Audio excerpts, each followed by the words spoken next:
उत्पत्ति अध्याय 10। नूह के पुत्र शेम, हाम और येपेत थे। उनके पुत्र जल प्रलय के पश्चात उत्पन्न हुए। उनकी वंशावली यह है।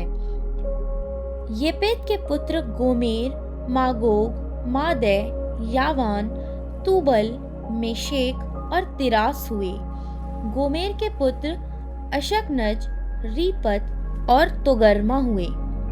और यावान के वंश में एलिशा, तरशीश और कित्ती और दोदानी लोग हुए। इनके वंश अन्य जातियों के द्वीपों के देशों में ऐसे बट गए कि वे भिन्न भिन्न भाषाओं, कुलों और जातियों के अनुसार अलग अलग हो गए। हाम के पुत्र कूश, मिस्र, फूत और कनान हुए। और कूश के पुत्र सबा, हवीला, सप्ता, रामा और सबुतका हुए। और रामा के पुत्र शबा और ददान हुए। कूश के वंश में निम्रोद भी हुआ। पृथ्वी पर पहला वीर वही हुआ है।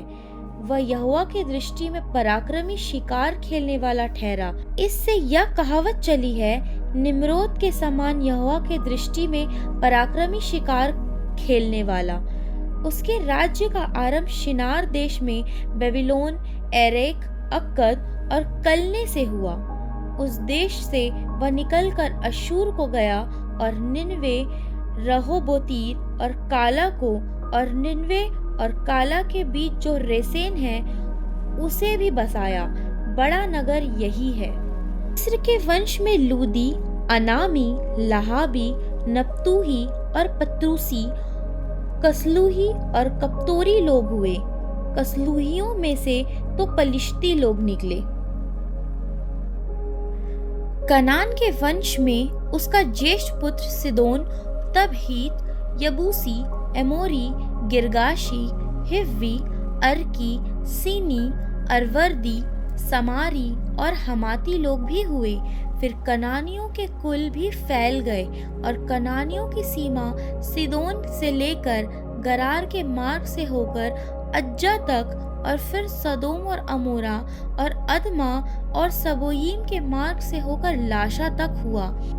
हाम के वंश में ये ही हुए, और ये भिन्न भिन्न कुलों, भाषाओं, देशों और जातियों के अनुसार अलग अलग हो गए। शेम, जो सब एबेर वंशियों का मूल पुरुष हुआ और जो येपेत का ज्येष्ठ भाई था, उसके भी पुत्र उत्पन्न हुए। शेम के पुत्र एलाम, अश्शूर, अर्पशद, लूद और आराम हुए। आराम के पुत्र ऊस, हुल, गेतेर और मश हुए। और अर्पशद ने शेला को, और शेला ने एबेर को जन्म दिया। और एबेर के 2 पुत्र उत्पन्न हुए। एक का नाम पेलेग इस कारण रखा गया कि उसके दिनों में पृथ्वी बट गई, और उसके भाई का नाम योक्तान था। और योक्तान ने अलमुदाद, शेलेब, हसर मावेत, येरा, यदोरवाम, युजाल, दिकला, ओबाल, एबिमाएल, शबा, ओपीर, हवीला और योबाब को जन्म दिया। ये ही सब योक्तान के पुत्र हुए। इनके रहने का स्थान मेशा से लेकर सपारा, जो पूर्व में एक पहाड़ है, उसके मार्ग तक हुआ। शेम के पुत्र ये ही हुए, और ये भिन्न भिन्न कुलों, भाषाओं, देशों और जातियों के अनुसार अलग अलग हो गए। नूह के पुत्रों के घराने ये ही हैं, और उनकी जातियों के अनुसार उनकी वंशावलियां ये ही हैं। और जल प्रलय के पश्चात पृथ्वी भर की जातियां इन्हीं में से होकर बट गईं।